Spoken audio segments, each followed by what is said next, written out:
আসসালামু আলাইকুম। সংবাদে আপনাদের সবাইকে স্বাগত জানাচ্ছি। আমি ফিরোজ তোহা। শুরুতেই সংবাদ শিরোনাম।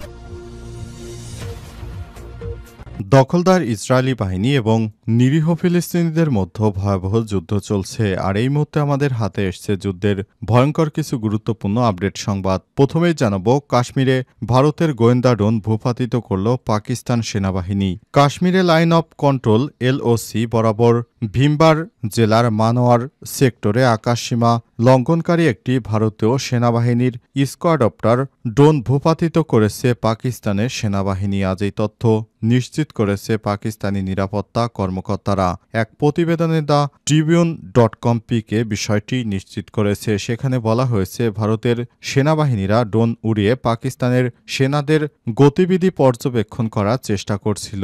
সেই ড্রোনকেই ভূপাতিত করেছে পাকিস্তান সেনাবাহিনী। এরপর জানাবো, লন্ডনে পাকিস্তান হাইকমিশনে ভাঙচুর, ভারতীয় বংশোদ্ভূত গ্রেপ্তার। লন্ডনের পাকিস্তান হাইকমিশনের জানালা ও সংশ্লিষ্ট বিষয় ভাঙচুরের অভিযোগে এক ভারতীয় বংশোদ্ভূত ব্রিটিশ নাগরিককে গ্রেপ্তার করেছে লন্ডনের মেট্রোপলিটন পুলিশ। আজ পুলিশের পক্ষ থেকে বিষয়টি নিশ্চিত করা হয়েছে। খবর দ্য ইকোনমিক টাইমসের। এদিকে ইরানের পারমাণবিক কর্মসূচি পুরোপুরি অবসান চান নেতানিয়াহু। ইরানের পারমাণবিক অবকাঠামো পুরোপুরি ধ্বংস করে ফেলার দাবি পুনর্ব্যক্ত করেছে ইসরায়েলের প্রধানমন্ত্রী Benjamin Netanyahu. Jewish news syndicate আয়োজিত এক সম্মেলনে এই কথা বলেছেন তিনি। ব্রিটিশ বার্তা সংস্থা রয়টার্স এই খবর জানিয়েছে। সেখানে বলা হয়েছে, নেতানিয়াহু কোনোভাবেই চায় না যে ইরান পারমাণবিক বোমা তৈরি করুক। সুতরাং যুক্তরাষ্ট্রকে সঙ্গে নিয়ে তারা ইরানে বিধ্বংসী হামলা চালাতে চায়। জানাবো, 3 দিনের যুদ্ধবিরতি ঘোষণা করে পুতিন কি অর্জন করতে চাইছেন। যুদ্ধবিরতির শান্তি নিশ্চিতে একটি প্রকৃত প্রচেষ্টা না কেবলই লোক দেখানো। রুশ প্রেসিডেন্ট ভ্লাদিমির পুতিন 3 দিনের যুদ্ধবিরতি ঘোষণার পর এমন প্রশ্ন তুলেছেন অনেকেই। কারণ 3 দিন যুদ্ধবিরতি কার্যকর করে পুতিন কোনো লক্ষ্যই অর্জন করতে পারবেন না। তাহলে এটি কি লোক দেখানো নাকি, সে বিষয়টি প্রশ্ন করছে অনেকেই। এবং সর্বশেষ জানাবো, রাজধানীর বনশ্রীর মুরাদিয়ায় কুরবানির পশুর হাট বসানো যাবে না বলছে হাইকোর্ট। আসন্ন কুরবানির ঈদ উপলক্ষে রাজধানীর বনশ্রী আবাসিক এলাকা মুরাদিয়ায় এবার গরুর হাট বসানো যাবে না বলে আদেশ দিয়েছে হাইকোর্ট। আজ বিচারপতি কাজী জিনাত হক বিচারপতি আইনুন নাহার সিদ্দিকীর হাইকোর্ট বেঞ্চ এ আদেশ দিয়েছে। বিষয়টি রিটকারীর আইনজীবী জহিরুল ইসলাম নিশ্চিত করেছেন। প্রিয় দর্শক, এতক্ষণ শুনছিলেন সংবাদ শিরোনাম, এবারে বিস্তারিত। তবে তার আগে বন্ধুরা, অনুরোধ থাকবে এই সংবাদটিতে একটি লাইক দিন। এই চ্যানেলে আপনি নতুন হয়ে থাকলে আমাদের সংবাদটি দেখতে দেখতে চ্যানেলটি সাবস্ক্রাইব করে রাখুন। কমেন্ট করে বন্ধুরা আপনার মূল্যবান মতামত জানিয়ে দিন আপনি বিশ্বের কোন দেশ থেকে বা বাংলাদেশের কোন স্থান থেকে আমাদের সংবাদটি দেখছেন এবং শুনছেন।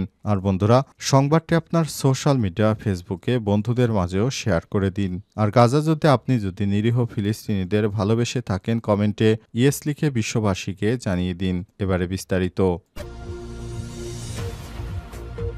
কাশ্মীরে ভারতের গোয়েন্দা ড্রোন ভূপাতিত করল পাকিস্তান সেনাবাহিনী। কাশ্মীরে লাইন অফ কন্ট্রোল LOC বরাবর ভীমবার জেলার মানোয়ারা সেক্টরে আকাশসীমা লঙ্ঘনকারী একটি ড্রোন স্কোয়াডপ্টার ভূপাতিত করেছে পাকিস্তান সেনাবাহিনী। আজ এই তথ্য নিশ্চিত করেছে পাকিস্তানের নিরাপত্তা বাহিনী। মঙ্গলবার 29 তারিখে এক প্রতিবেদনে খবর দিয়েছে ট্রিবিউন.com পিকে। কোয়াড্রিকপ্টার হচ্ছে একটি বড় ধরনের মানববিহীন উড়ন্ত ড্রোন, যার 4টি ঘূর্ণয়মান প্রোপেলারের সাহায্যে একটি বড় ধরনের পাখার মাধ্যমে আকাশে ওড়ে নিয়ন্ত্রণ করা যায়। সামরিক ক্ষেত্রে স্কোয়াডপ্টার ড্রোন প্রায় গোপন নজরদারি, সীমান্ত পর্যবেক্ষণ সহ নানা গোয়েন্দা তথ্য সংগ্রহের কাজে ব্যবহৃত হয়। যেমন পাকিস্তান সেনাবাহিনী দাবি করেছে যে ভারতের কোয়াডপ্টারটি করছিল।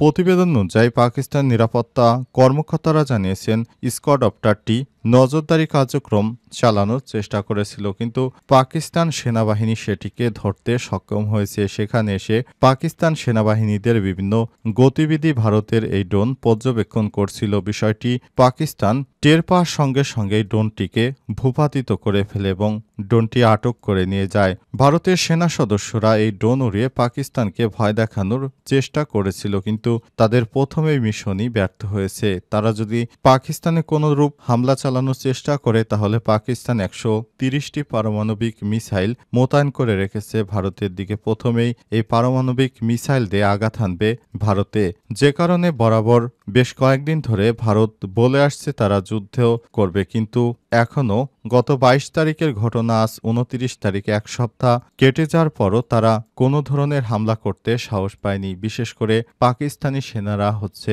এমন এক সৈন্যবাহিনী যারা মৃত্যুকে কখনো ভয় পায় না। তারা সামনের দিকে এগিয়ে যাচ্ছে, কিন্তু ভারতের সেনাপ্রধান সরাসরি নরেন্দ্র মোদীকে না করে দিয়েছে। তারা বলেছে আমরা যুদ্ধ করতে পারবো না। লন্ডনে পাকিস্তানি হাইকমিশনে ভাঙচুর, হামলা, ভারতীয় বংশোদ্ভূত গ্রেপ্তার। লন্ডনে পাকিস্তান হাইকমিশনের জানালা ও দরজা ভাঙচুরের ঘটনায় সংশ্লিষ্টতার অভিযোগে এক ভারতীয় বংশোদ্ভূত ব্রিটিশ নাগরিকের বিরুদ্ধে অভিযোগ দায়ের করেছে লন্ডন মেট্রোপলিটন পুলিশ। সোমবার 27 এপ্রিল পুলিশের পক্ষ থেকে বিষয়টি নিশ্চিত করা হয়েছে। আজ 29 এপ্রিল বিষয়টি প্রতিবেদনে জানিয়েছে দ্য খবর ইকোনমিক টাইমসের। এর আগে রোববার 41 বছর বয়সী অঙ্কিত লাভ নামে ওই ব্যক্তিকে গ্রেপ্তার করেছে বলে জানিয়েছে পুলিশ। পুলিশ বলছে স্থানীয় সময় বিকাল 5টার দিকে লন্ডন কিংস্টন অ্যান্ড চেলসিয়া এলাকায় এই হামলার ঘটনা ঘটে। এই ঘটনার পরই বিশেষ করে পাকিস্তান সরাসরি ভারতের নাম প্রকাশ করে আসছে। অবশেষে সেখান থেকে লন্ডনে 2 জন ভারতীয়কে গ্রেপ্তার করেছে লন্ডনের পুলিশ। অবশেষে বিষয়টি তারা নিশ্চিত করার পর জানা গেল যে আসলে পাকিস্তানের হামলার পেছনে সরাসরি ভারতের ইন্ধন রয়েছে। তারা ভারতের সামরিক পদক্ষেপও চালাতে চায়, এমনটাই জানিয়েছে দ্য নিউ ইয়র্ক টাইমসের প্রতিবেদনে। ওয়াশিংটন পোস্ট এবং নিউ ইয়র্ক টাইম দুটো সংবাদ মাধ্যমে জানিয়েছে যে ভারত পাকিস্তানে প্রতিশোধ নেওয়ার জন্য সামরিক হামলা চালাবে। এই হামলা অত্যন্ত ভয়াবহ হামলা হতে চলেছে, কারণ দুটি রাষ্ট্রই পারমাণবিক শক্তিধর। তবে পাকিস্তানও কম চায় না। তারা জানিয়েছে যদি ভুল করেও ভারত পাকিস্তানে হামলা চালায় তাহলে তারা পারমাণবিক অস্ত্র দিয়ে তাদের সর্বশক্তি প্রয়োগ করে পাকিস্তান ভারতে হামলা চালাবে। ইরানের পারমাণবিক কর্মসূচি পুরোপুরি অবসর চান নেতানিয়াহু। ইরানের পারমাণবিক অবকাঠামো পুরোপুরি ধ্বংস করে ফেলার দাবি করেছেন নেতানিয়াহু, কারণ মুসলিমদের হাতে যদি আবারও পারমাণবিক অস্ত্র চলে আসে তাহলে নেতানিয়াহুর জন্য অনেকটা থ্রেট হিসেবে কাজ করবে। এছাড়াও যুক্তরাষ্ট্র ভয় থাকে, কারণ কখন তাদের উপর পারমাণবিক অস্ত্র নিক্ষেপ করে। এ কারণে তারা সবসময় ভয়ের মধ্যে থাকে। এ কারণে তারা চায় না যে মুসলিমদের অন্যতম শক্তিধর রাষ্ট্র ইরান পারমাণবিক শক্তি অর্জন করুক। সুতরাং যে কোনো উপায় ইরানের পারমাণবিক চুল্লিতে তারা হামলা করতে প্রস্তুত। বিশেষ করে যুক্তরাষ্ট্রর বারণ করা সত্ত্বেও এক ধাপ এগিয়ে রয়েছে নেতানিয়াহু সরকার। নেতানিয়াহু সরকার বারবার ডোনাল্ড ট্রাম্পকে চাপ দিয়ে আসছে যে তারা ইরানের পারমাণবিক কর্মসূচিতে হামলা করতে চায়, কিন্তু ট্রাম্প প্রশাসন সরাসরি ইরানের পারমাণবিক কর্মসূচিতে হামলা না করে তারা আলোচনার মাধ্যমে এর একটি সমাধান করতে চায়, যাতে করে ইরান ইউরেনিয়াম সমৃদ্ধ করতে না পারে। কিন্তু নেতানিয়াহু বারবারই বলে আসছে ইরানকে কোনরূপ আলোচনার প্রস্তাব না দিয়ে সরাসরি তারা বিমান হামলা চালিয়ে ইরানের পারমাণবিক কর্মসূচি স্থাপনাগুলো ধ্বংস করে দিতে চায়। বিশেষ করে যুক্তরাষ্ট্রের কাছ থেকে যদি সহায়তা পায় তাহলে ইরানে বড় ধরনের হামলা চালানোর সিদ্ধান্ত নিয়েছে নেতানিয়াহু সরকার। এর পরিপ্রেক্ষিতে ডোনাল্ড ট্রাম্প বলেছেন এই মুহূর্তে কোনো হামলা করা যাবে না, বরঞ্চ আরও আমরা কিছুদিন ধৈর্য ধারণ করি। বিষয়টি তারা মধ্যপ্রাচ্য বিষয়ক ডোনাল্ড ট্রাম্পের দূত এবং ইরানের পররাষ্ট্রমন্ত্রী আব্বাস আরাগচির সঙ্গে দুই দেশের মধ্যে আবারও আলোচনা বসার সম্ভাবনা রয়েছে। এই আলোচনা যদি হয় তাহলে সেখান থেকে চূড়ান্ত ফলাফল আসার পরই যুক্তরাষ্ট্র এবং ইসরায়েল দুই রাষ্ট্র মিলে ইরানে হামলা চালানোর জন্য দখলদার ইসরায়েলে ক্লাস্টার বোমা, অর্থাৎ যে বোমা দিয়ে বাংকার ধ্বংস করা যায়, এসব বোমা পাঠিয়েছে। বনশ্রী মেরাদিয়ায় কুরবানির পশুর হাট বসানো যাবে না বলছে হাইকোর্ট। আসন্ন কোরবানি উপলক্ষে রাজধানীর বনশ্রী মেরাদিয়ায় এবার গরুর হাট বসানো যাবে না বলে আদেশ দিয়েছে হাইকোর্ট। আজ বিচারপতি কাজী জিনাত হক ও বিচারপতি আইনুন নাহার সিদ্দিকার হাইকোর্ট বেঞ্চ এ আদেশ দিয়েছে। মঙ্গলবার ২৯ এপ্রিল রিটকারী আইনজীবী জহুরুল ইসলাম এ বিষয়টি নিশ্চিত করেছেন। তিনি বলেন, গত ২১ এপ্রিল রাজধানীর বনশ্রীর মেরাদিয়ায় পশুর হাট বসানোর সিদ্ধান্ত জানিয়ে ইজারা বিজ্ঞপ্তি প্রকাশ করে ঢাকা দক্ষিণ সিটি কর্পোরেশন। এই বিজ্ঞপ্তিকে চ্যালেঞ্জ করে রিট করেছেন বনশ্রী এলাকার বাসিন্দা শাহাবুদ্দিন সরকার। রিটের শুনানি শেষে গতকাল হাইকোর্ট ও বনশ্রী মেরাদিয়ায় পশুর হাট বসানোর ইজারা বিজ্ঞপ্তি ৩ মাসের জন্য স্থগিত করা হয়েছে। পাশাপাশি রুল জারি করা হয়েছে। আরেক আইনজীবী খুরম শাহ মোরাদ বলেছেন, বনশ্রী আবাসিক এলাকা। বনশ্রী মেরাদিয়ায় পশুর হাট বসালে এই হাট পুরো আবাসিক এলাকায় ছড়িয়ে পড়বে। এতে চরম ভোগান্তিতে পড়তে হবে এই এলাকার বাসিন্দাদের। এ কারণে এলাকার পক্ষ থেকে হাইকোর্টে রিট আদেশটি করা হয়েছিল এবং এ কারণে ওই এলাকায় হাট না বসাতে হাইকোর্ট থেকে নির্দেশনা জারি করা হয়েছে।